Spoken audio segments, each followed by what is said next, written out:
When he went into the house of one of the rulers of the Pharisees on a Sabbath to eat bread, they were watching him. Behold, a certain man who had dropsy was in front of him. Jesus, answering, spoke to the lawyers and Pharisees, saying, "Is it lawful to heal on the Sabbath?" But they were silent. He took him and healed him and let him go. He answered them, "Which of you, if your son or an ox fell into a well, wouldn't immediately pull him out on a Sabbath day?" They couldn't answer him regarding these things. He spoke a parable to those who were invited.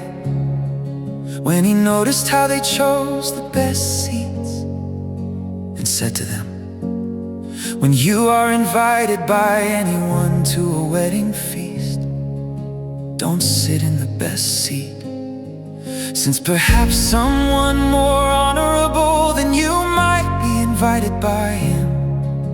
And he who invited both of you would come and tell you, 'Make room for this person.' Then you would begin with shame to take the lowest place.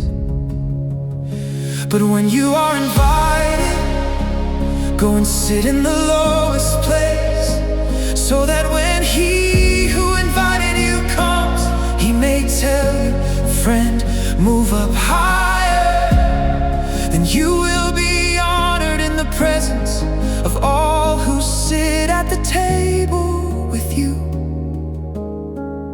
For everyone who exalts himself will be humbled, and whoever humbles himself will be exalted."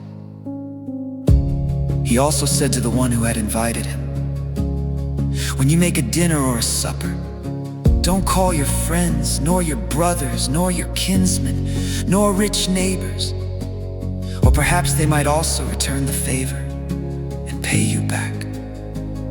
But when you make a feast, ask the poor, the maimed, the lame, or the blind, and you will be blessed, because they don't have the resources to repay you, for you will be repaid in the resurrection of the righteous."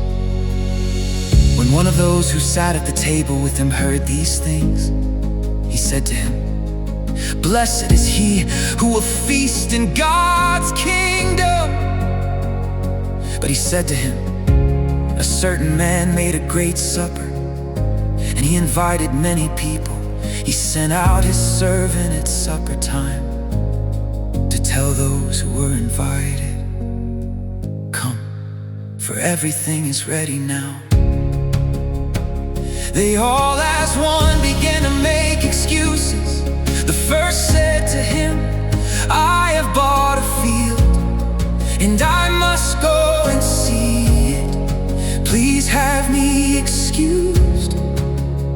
Another said, 'I have bought 5 yoke of oxen, and I must go try them out. Please have me excused.' Another said, 'I am married a wife, and therefore I can't come.' That servant came and told his lord these things. Then the master of the house, being angry, said to his servant, 'Go out quickly into the streets and lanes of the city, and bring in the poor, maimed, blind, and lame.' The servant said, 'Lord, it is done as you commanded, and there is still room.' The Lord said to the servant, 'Go out into the highways and hedges, and compel them to come in, that my house may be filled. For I tell you that none of those men who were invited will taste of my supper. For many are called, but few are chosen.' Now great multitudes were going with him. He turned and said to them, 'If anyone comes to me and doesn't disregard his own father mother, wife, children, brothers and sisters. Yes, in his own life also. He can't be my disciple. Whoever doesn't bear his own cross and come after me can't be my disciple. For which of you, desiring to build a tower, doesn't first sit down and count the cost, to see if he has enough to complete it? Or perhaps, when he has laid a foundation and isn't able to finish, everyone who sees begins to mock him, saying, "This man began to build and wasn't able to finish."